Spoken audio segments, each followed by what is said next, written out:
इंतजार खत्म, forest guard भर्ती परीक्षा का रिजल्ट जारी। तो उत्तराखंड अधिसूचना चयन आयोग ने वन आरक्षी फॉरेस्ट गार्ड भर्ती परीक्षा का परिणाम जारी कर दिया। यह परीक्षा हरिद्वार में नकल का मामला सामने आने के बाद अटक गई थी। बाद में आयोग ने दोबारा परीक्षा कराई। अब इसका रिजल्ट जारी करते हुए आयोग ने 15 दिन में इस पर आपत्तियां मांगी हैं।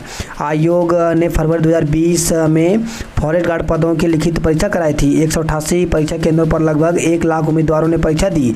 हरिद्वार, पौड़ी और देहरादून जिले में 22 केंद्रों पर ब्लूटूथ के जरिए नकल कराने की शिकायत मिली, जिसमें 20 केंद्र हरिद्वार जिले के थे। मंगलोर, रुड़की और पौड़ी में एफआईआर दर्ज की गई थी। एसआईटी जांच में नकल करने वाले कुल 57 उम्मीदवारों में से 26 की पहचान हुई।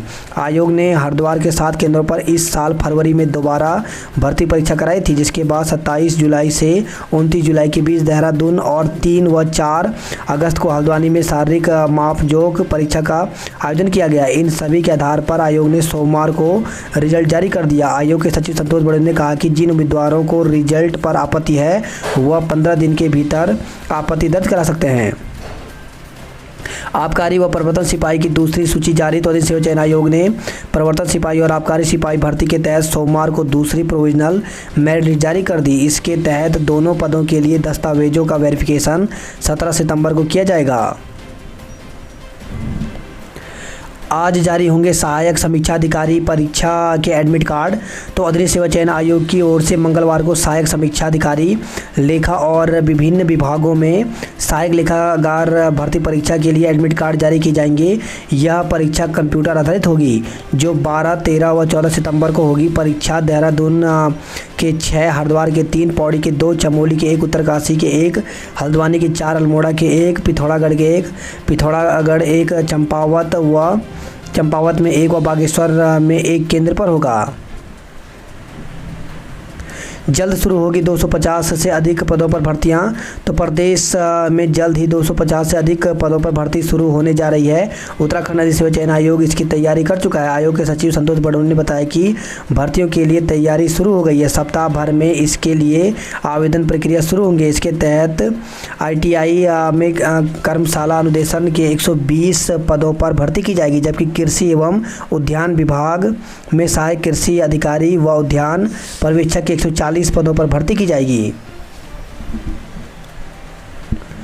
ग्रेजुएशन लेवल परीक्षा नवंबर में। तो आयोग के पास 2 भर्तियों के लिए बड़ी संख्या में आवेदन आए हुए हैं।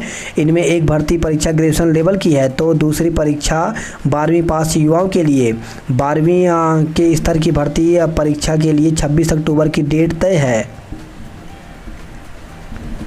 UTT के प्रमाण पत्रों पर आजीवन वैधता की मुहर लगाएंगे बोर्ड।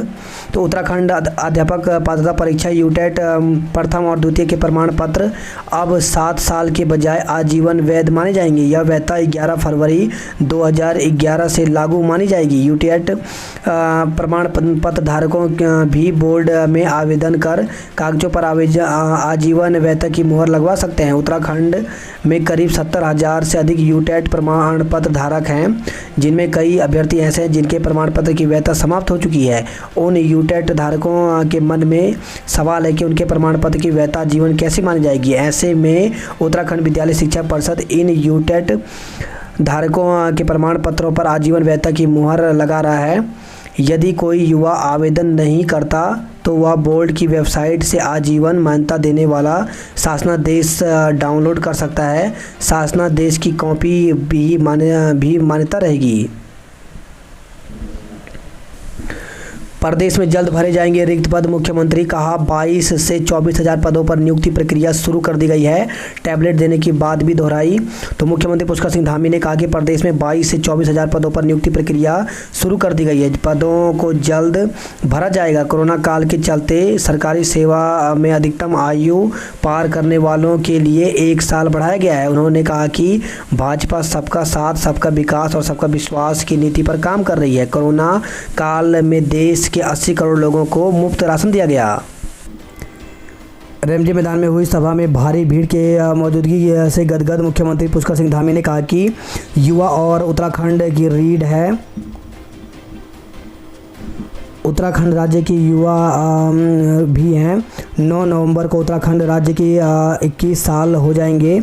उन्होंने कहा कि सरकार 22 से 24 हज़ार पदों पर नियुक्ति प्रक्रिया शुरू कर दी है। श्रीनगर और हल्द्वानी मेडिकल कॉलेज में 500 पद भरे जा रहे हैं। सरकारी स्कूलों में कक्षा 9 और 10 में पढ़ने वाले 1 लाख छात्र छात्राओं को सरकार टैबलेट देगी। उन्होंने कहा कि सरकार नई खेल नीति बना रही है। उत्तराखंड में बेरोजगारों से छलावा कर रही सरकार।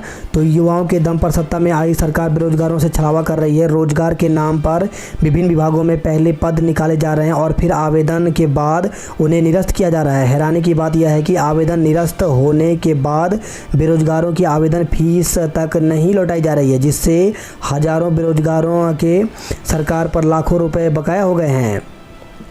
तो 600 पद निकालने थे सरकार ने वर्ष 2016 में फार्मासिस्ट के, वहीं 3 विभागों में भी डंप हैं बेरोजगारों के 2 करोड़ से ज़्यादा रुपए। तो चयनित युवाओं को 2 साल में नियुक्ति नहीं।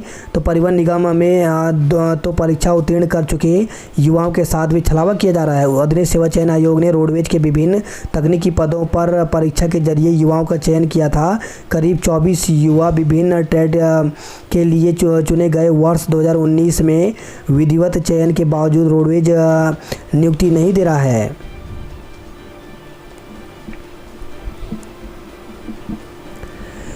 बेरोजगार फार्मासिस्टों से वसूले 70 लाख रुपए। तो कांग्रेस सरकार ने 2016 में स्वास्थ्य विभाग में संविदा फार्मासिस्ट के 600 पद निकाले थे।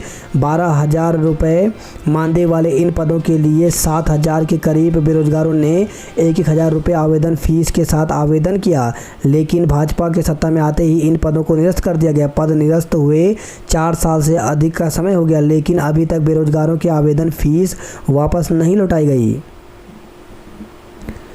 सहकारिता में भर्ती स्थगित, फीस के 1.25 करोड़ डंप। तो जिला सहकारी बैंकों में चतुर्श्रेणी पदों पर भर्ती प्रक्रिया शुरू की गई थी। यह भर्ती बाद में स्थगित हो गई। सामान्य अभ्यर्थियों से 750 रुपये और SC ST से 500 रुपये आवेदन शुल्क रखा गया। 20,000 से अधिक आवेदन के 1.25 करोड़ शुल्क वसूला गया। वन निगम ने भी नहीं लौटाए 12 लाख रुपए। तो वन निगम ने भी इसी तरह युवाओं से छलावा किया। वहीं सुबोध उनियाल का कहना है राज्य सरकार बेरोजगारों को लेकर के बेहद गंभीर है, इसलिए 22,000 के करीब पदों पर भर्ती निकाली गई है। हालांकि शुल्क संबंधी मामला मेरे संज्ञान में नहीं है, इसकी पड़ताल की जाएगी।